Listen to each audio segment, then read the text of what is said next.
L'inceste était l'un des sujets évoqués dans cet avou, mardi 19 janvier.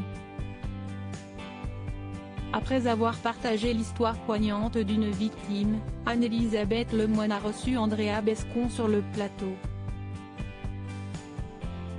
À l'heure où la parole se libère et les témoignages se multiplient grâce au hashtag #MeTooInceste, elle a profité de son passage à la télévision pour pousser un coup de gueule. Ça fait des années que les gens témoignent. Là, si est-il considérable, si est-il même magnifique ce mouvement. Mais nous les victimes de pédocriminalité ou d'inceste on en a marre qu'on nous dise qu'on est courageuse. Ça fait des années que les enfants brandissent la parole, que les victimes brandissent cette parole.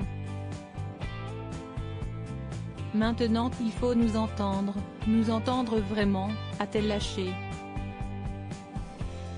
Selon la comédienne et scénariste âgée de 41 ans, les décisions sont à prendre maintenant et celles-ci doivent être claires. Andrea Bescond a été victime de pédocriminalité. Andrea Bescond a d'abord écrit son histoire qu'elle a mise en scène au théâtre, de 2014 à 2017, avant de l'adapter au cinéma en 2018. Dans Les Chatouilles, elle s'inspire de sa propre expérience personnelle. L'enfant passionné de danse qu'elle était a été victime de violences sexuelles.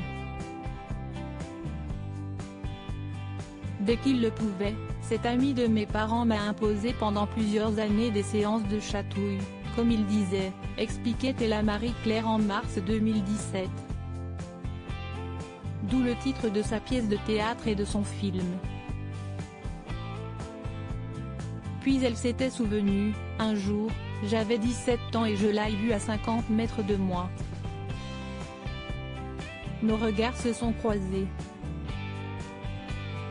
Je me suis figée pendant 10 secondes. Si est-il long, 10 secondes. Et là, je crois qu'il a compris que je savais. Après des années à garder le silence, Andrea Bescond a décidé de porter plainte à l'âge de 22 ans. Le déclic pour agir s'est produit quand elle a su qu'il allait devenir grand-père. Comme elle l'a elle-même indiqué, le coupable a été condamné à 10 ans de prison et il en a fait 7. Andrea Bescond n'était pas la seule victime.